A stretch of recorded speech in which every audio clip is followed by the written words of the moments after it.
Hello, good morning all of you. तो आज से हम अपना नया सब्जेक्ट शुरू करने जा रहे हैं, डिज़ाइन ऑफ स्टील स्ट्रक्चर। और हम देखेंगे कि बीटेक 6 सेम में डिज़ाइन ऑफ स्टील स्ट्रक्चर में क्या सिलेबस है और किस तरीके से हम उसको एनालाइज करते हैं। तो डिज़ाइन ऑफ स्टील स्ट्रक्चर में सबसे पहले है स्टील। स्टील के बारे में हम जानते हैं, स्टील क्या होता है, किन किन से मिलकर बना होता है, स्टील की कितनी फॉर्म्स होती हैं। तो हम सबसे पहले बात करते हैं आयरन की। आयरन आयरन क्या होता है? जो अर्थ सरफेस से डायरेक्टली अवेलेबल होता है। अर्थ से डायरेक्टली अवेलेबल जो नेचुरल मेटल होता है उसको हम क्या बोलते हैं? आयरन बोलते हैं। अब वो मिक्स्ड भी हो सकता है, कंपोजिट भी हो सकता है और प्योर फॉर्म में भी हो सकता है। तो सबसे पहले बात करते हैं हम आयरन में। जो फर्स्ट हमारा होता है जिसको हम बोलते हैं प्योर आयरन। प्योर आयरन की अगर हम बात करें तो pure iron natural metal available directly in the earth ores and silvery white in colour. Natural material, it is a natural material directly available from earth ore and white and earth ores and silvery white, earth ores and जिसको हम बोलते हैं silvery white in silvery white in colour. Colour में कैसा होता है?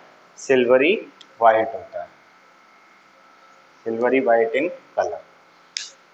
सबसे soft और हाई डक्टाइल होता है ये। So it is very soft and high ductile material होता है क्या? प्योर आयरन हमारा।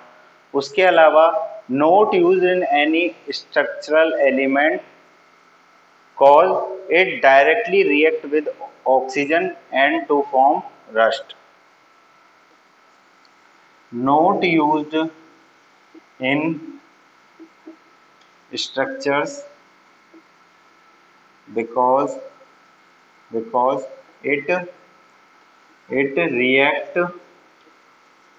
react with oxygen and start rusting। Structural members में इसको कहीं भी यूज नहीं करते हैं क्योंकि ये ऑक्सीजन से रिएक्ट करके क्या कर लेता है?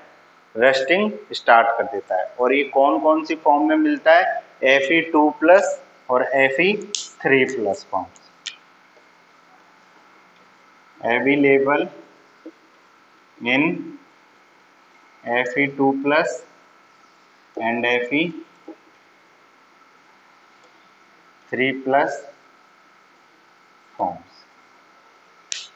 Fe2+ and Fe3+ forms। So it is our first type of iron called pure iron। The second is pig iron। Our second point is pig iron।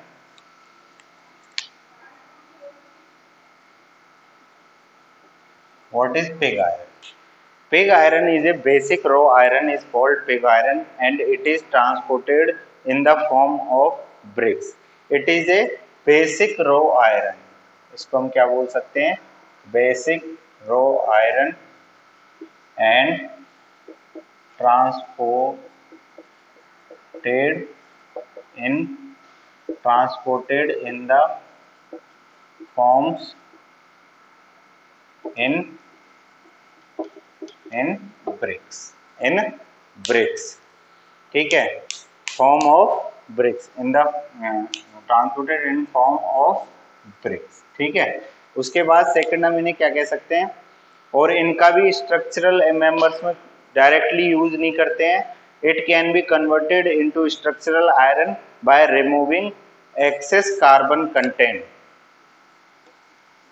it used in structural member when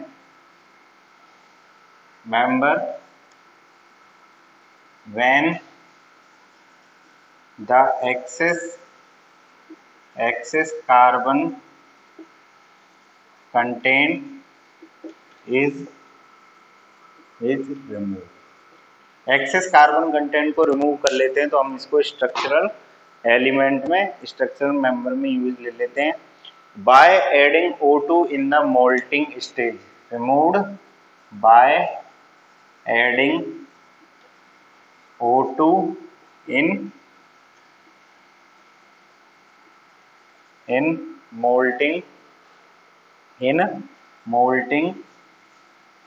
in molting stage. तो ये होता है हमारा pig iron. तीसरी बात करते हैं हम रोट आयरन की। थर्ड पॉइंट जो हम तीसरा टाइप देखते हैं आयरन के अंदर, वो हम देखते हैं किसका, रोट आयरन का। Third type is road iron, WROUGHT। What is road iron? Road iron is a lowest carbon content in structural iron. सबसे बड़ी खासियत है कि ये क्या है, lowest carbon content, having lowest carbon content. ये इसकी खासियत है। कितना होता है? 0.1% से भी कम, 0.1% से भी कम होता है, मतलब 0 से 0.1, या इसको हम ऐसे लिखना चाहें तो 0 to 0.1% इतना होता है सर, ठीक है। और हाई डक्टाइल होता है और इजीली कन्वर्टेड होता है। क्या होता है? हाई तो डक्टाइल एंड इजीली कन्वर्टेड। तो ये इसकी खासियत है किसकी, रोट आयरन की। कि एक तो क्या है कि इसमें ये पता ना होना चाहिए हमें कि कार्बन कंटेंट कितना होता है, क्योंकि ये कई बार पूछा जाता है कि रोट आयरन के अंदर कार्बन कंटेंट कितना होता है, या ऐसे पूछ लेता है वो सबसे मिनिमम कार्बन कंटेंट किसके अंदर होता है, ठीक है। रोट आयरन की बात हो गई। उसके बाद हम चलते हैं किस पे, रोट आयरन के बाद नेक्स्ट जो है अपना वो है cast iron. Cast iron. So what is cast iron?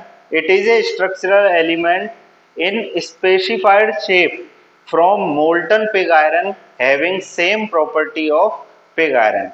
It is a structural element in specified shape। तो क्या लिखेंगे?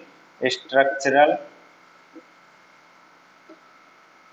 element in specified shape from molten pig iron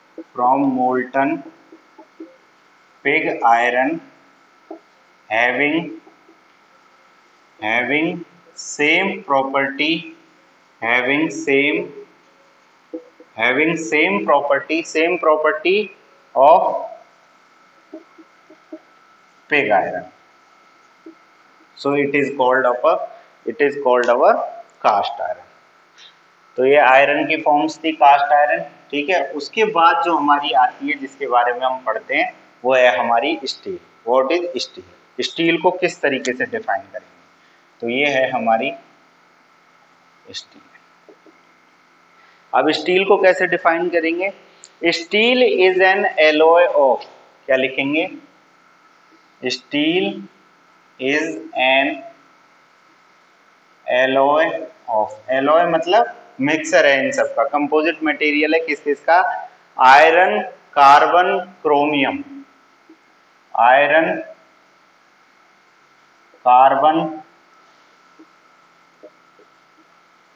chromium, iron, carbon, chromium, copper, magnesium, copper,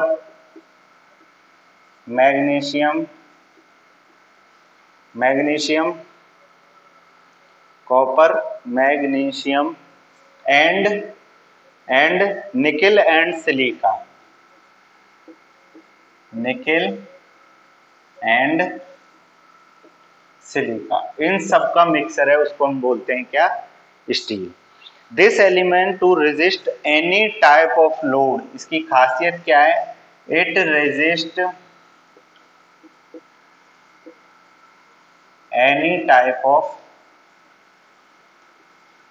load, हर तरीके के load को resist करने की क्षमता रखता है। कौन रखता है? स्टील। अब ये होते कितने तरीके के हैं? ये होते हैं भैया दो तरीके के। कौन कौन से? एक तो बोलते हैं माइल्ड स्टील और एक को बोलते हैं स्टेनलेस स्टील। तो इसको दो तरीके से हम पार्ट्स में डिवाइड करते हैं, जिसमें पहला तो हम बोलते हैं, जिसको क्या बोलते हैं? माइल्ड स्टील, और दूसरा जो होता है उसको बोलते हैं हम स्टेनलेस स्टील। तो इन दोनों के बारे में भी हम देखेंगे। माइल्ड स्टील क्या होता है?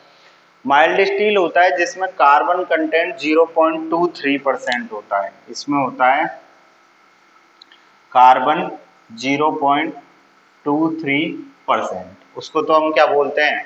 माइल्ड स्टील बोलते हैं। और जो स्टेनलेस स्टील होता है ये आयरन प्लस क्रोमियम का मिक्स होता है, आयरन प्लस क्रोमियम का मिक्स होता है। अब स्टेनलेस, अगर माइल्ड स्टील की बात करें तो देखो अब इन दोनों को अलग अलग हम देखते हैं किस तरीके से माइल्ड स्टील और स्टेनलेस स्टील में क्या अंतर है। तो हम एक तरफ तो लिख लेते हैं क्या? माइल्ड, और एक तरफ लिख लेते हैं स्टेनलेस स्टील, और इधर लिख लेते हैं माइल्ड स्टील। अब देखो माइल्ड स्टील क्या होता है? माइल्ड स्टील में स्ट्रेंथ, हार्डनेस और ब्रिटलनेस इंक्रीज होती है कार्बन कंटेंट बढ़ाने पर। तो देखो as carbon content is increase, जैसे जैसे कार्बन कंटेंट को क्या करेंगे? इंक्रीज करेंगे, क्या क्या बढ़ेगी? Strength, hardness and brittleness. Strength,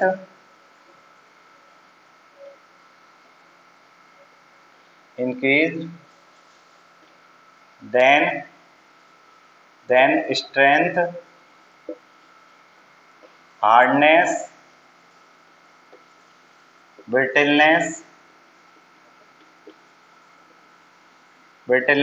increased, but ductility is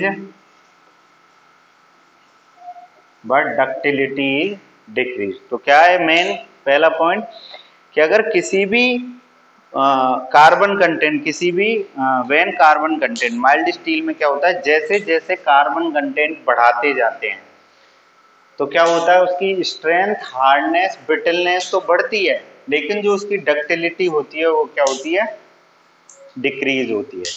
जबकि स्टेनलेस स्टील में हमने क्या पढ़ा? इसमें सिर्फ आयरन और क्रोमियम होते हैं। क्या क्या होते हैं? पहली बात तो आयरन प्लस क्रोमियम, इन दोनों से मिलकर बना होता है। और जो क्रोमियम होता है ये तो 18% होता है, और जो निकेल होता है वो होता है कितना?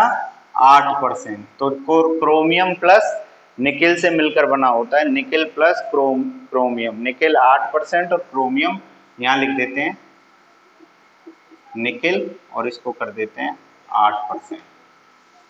ठीक है, इस तरीके से। और क्या होता है माइल्ड स्टील के अंदर? अभी अपन सारी प्रॉपर्टी देखेंगे क्योंकि अपन को स्टील स्ट्रक्चर ही पढ़ना है। स्टेनलेस स्टील में देख लेते हैं। अब स्टेनलेस स्टील में क्या क्या होता है और उस पर देखते हैं अपन स्टील के बारे में, है ना। तो ये मेन अंतर था इनका। स्टेनलेस स्टील में कार्बन कंटेंट नहीं होता है, मतलब होता है लेकिन कम होता है। ठीक है, अब बात करते हैं स्टेनलेस स्टील की। तो स्टेनलेस स्टील में सबसे पहले हम पढ़ते हैं Young modulus Young modulus of elasticity, Young modulus of elasticity of steel. E की जो वैल्यू होती है वो होती है 2 × 10⁵, 2 × 10⁵, और यूनिट क्या होती है MPa, या इसी को लिखते हैं E = 200 गीगापास्कल में कन्वर्ट कर लेंगे। तो E = क्या होता है 2 × 10⁵ MPa, या हम इसी को क्या लिख सकते हैं 200 GPa। तो ये हमें याद रखना है क्योंकि बहुत सारी जगह ये काम आता है, ई मॉडुलस ऑफ इलास्टिसिटी। उसके बाद हम स्टील से मिलता जुलता जो दूसरी चीज होती है वो होती है aluminium. Aluminium having same properties as steel, लगभग सेम प्रॉपर्टीज मान के चलते हैं। तो ई ऑफ एल्यूमिना जो होता है, ई ऑफ एल्यूमिना जो होता है वो बराबर होता है 1/3 ई ऑफ स्टील। किसके बराबर होता है ई एल्यूमिना 1/3 ई स्टील के। तो अगर ई एल्यूमिना की बात करूं मैं वहां से ई एल्यूमिना की बात करूं तो कितना आ जाएगा 0.7 × 10⁵ MPa, ठीक है 0.7 × 10⁵ MPa। अब देखो डेंसिटी की बात करते हैं, एल्यूमिना और स्टील की डेंसिटी। हम किसकी बात करते हैं डेंसिटी की, हम बात कर रहे हैं डेंसिटी की। अगर हम डेंसिटी की बात करें तो दोनों की बात करेंगे किसकी, एक तो स्टील की और एक बात करेंगे किसकी एल्यूमिना। तो अगर स्टील की बात करते हैं, अगर स्टील की बात करें तो सब जानते हैं स्टील की डेंसिटी कितनी होती है 7850 kg/m³। ये होती है 7850 kg/m³। डेंसिटी ऑफ एल्यूमिना होती है वो डेंसिटी ऑफ स्टील के कितनी होती है 3 होती है। तो ये लगभग आ जाता है 2700 kg/m³। तो डेंसिटी की अगर बात करें तो डेंसिटी किस तरीके से होगी, स्टील की तो होगी 7850 × 10⁵ kg/m³, और अगर एल्यूमिना की बात करेंगे तो एल्यूमिना की क्या होगी ρ_स्टील/3। एल्यूमिना की हमेशा स्टील के 3 होगी, ठीक है 1/3 का मल्टीप्लाई होगा। अब बात करते हैं डिफ्लेक्शन या इंक्रीज इन लेंथ की। स्टील के अंदर हम बात करते हैं डिफ्लेक्शन या इंक्रीज इन लेंथ की। तो हम बात करते हैं किसकी डिफ्लेक्शन या इंक्रीज इन लेंथ। तो ये हम सब जानते हैं डिफ्लेक्शन क्या होता है। डिफ्लेक्शन होता है क्या, डिफ्लेक्शन को हम प्रेजेंट करते हैं किससे PL/A से, ये हम पढ़ चुके हैं, ठीक है। डिफ्लेक्शन को किससे प्रेजेंट करते हैं हम PL/A से। तो जो स्टील का डिफ्लेक्शन होता है, स्टील होता है वो कितना होता है, स्टील जो होता है वो 1/3 होता है किसके एल्यूमिना के।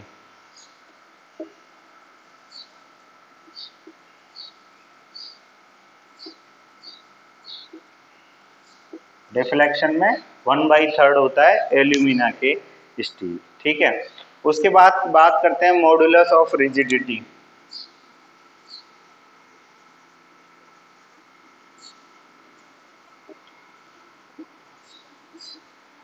और इसको किससे प्रेजेंट करते हैं, इसको प्रेजेंट करते हैं G से। ये होती है 0.769 ×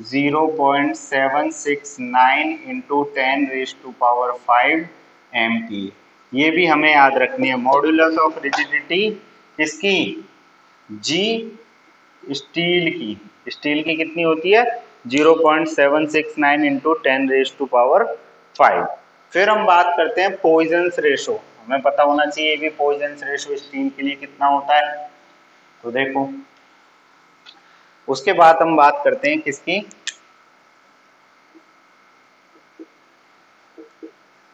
पॉइजन्स रेशो। पॉइजन्स रेशो क्या होता है, जो हम प्रेजेंट करते हैं, इसको हम प्रेजेंट करते हैं म्यू से, और म्यू इक्वल टू क्या होता है, minus lateral strain upon longitudinal strain.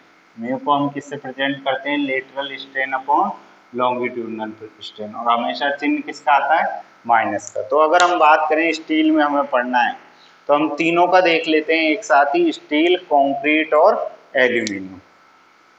इसको प्रेजेंट करते हैं, चलो म्यू से कर देते हैं, mu steel, mu of concrete and mu of aluminium.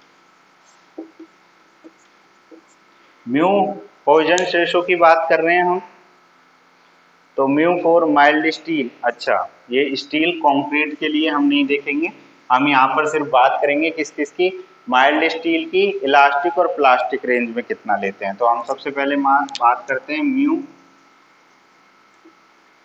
Mild steel के लिए कितना होता है, और mu Poisson's ratio mild steel के लिए होता है 0.286 और इलास्टिक और प्लास्टिक सेक्शन के लिए,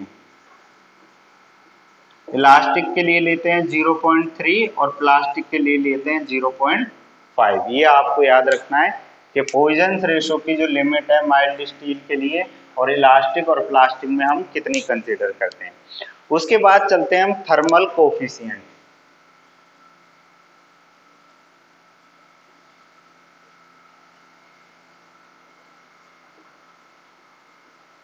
कोफिशिएंट,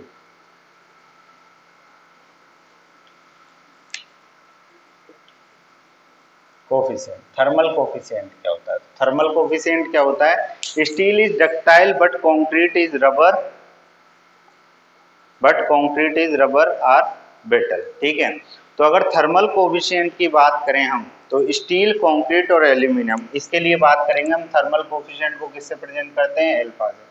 तो अल्फा की बात करेंगे स्टील, कंक्रीट एंड एल्यूमिनियम। तो देखो स्टील के लिए तो क्या होता है 12 इंटू 10⁻⁻⁶, कंक्रीट के लिए भी 12 इंटू 10⁻⁻3, और एल्यूमिना के लिए, और इसको मेजर किस में करते हैं, degree Celsius, degree Celsius, degree Celsius, ये इसकी क्या होती है, यूनिट होती है, या सेंटीग्रेड डिग्री सेल्सियस में ही प्रेजेंट करते हैं। तो इस तरीके से हम थर्मल कोफिशिएंट, पॉइजन्स रेशो, इन सबको कंसिडर करते हैं स्टील के अंदर। नेक्स्ट लेक्चर में हम पढ़ेंगे, नेक्स्ट लेक्चर में, कि कार्बन कंटेंट किस किस तरह की स्टील या के अंदर कितने तरीके का होता है, क्या परसेंटेज में वेरी करता है। ठीक है, तो आज हमने यहाँ तक देखा। Okay, thank you so much.